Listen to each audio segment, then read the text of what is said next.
If a realtor is going to sell themselves short on what they make when they're negotiating with you, how do you think they're going to negotiate with buyer's agents who are trying to buy your property? All right, realtors, what do you say when the seller is going, hey, I want to negotiate with you on your listing compensation? Because maybe I don't want to pay 3%. Maybe they want to negotiate to 2.5% or 2%.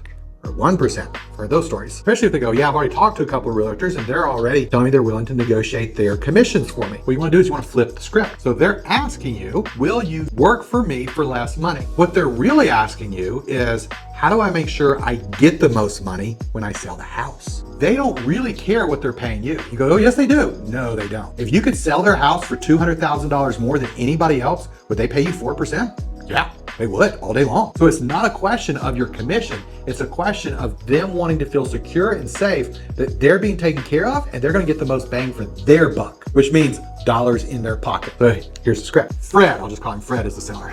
Fred, it sounds like what you're trying to do and what you want to do is negotiate the commissions so you net more money when you sell your property. I don't blame you one bit. And I'm not surprised that other realtors have already negotiated their commissions with you and probably pretty quickly and easily lowered it to try to win your business. But I ask you a question. If a realtor is going to sell themselves short on what they make when they're negotiating with you, how do you think they're going to negotiate with buyer's agents who are trying to buy your property? Because if they're willing to sell themselves short, do you think they're willing to sell you short also?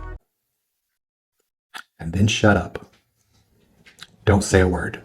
Just let them think. What you're doing is you're reframing their concern and positioning yourself as a fierce negotiator who is going to fight for every dime. So if they ask more questions, yes, you can get into like, listen, a realtor doesn't make a lot more money if they sell your house for $10,000 more. So for a realtor, if it takes them an extra week or an extra 2 weeks to sell your house for $10,000 more, they don't really pocket that much more. So it's not in their financial interest to be a fierce negotiator for you on the sales price of their home. They just want it done as fast as possible. I'm not going to sell myself out because I value what I do and how I'm going to fight for you. But guess what? I'm not going to sell you out either. I'm going to fight for you to get every dollar that you deserve from your home. And so while yes, my percentage might be more than somebody else, what you're getting with that extra percentage is a fierce negotiator who is going to fight for your best interest, just like I fight for my best interest.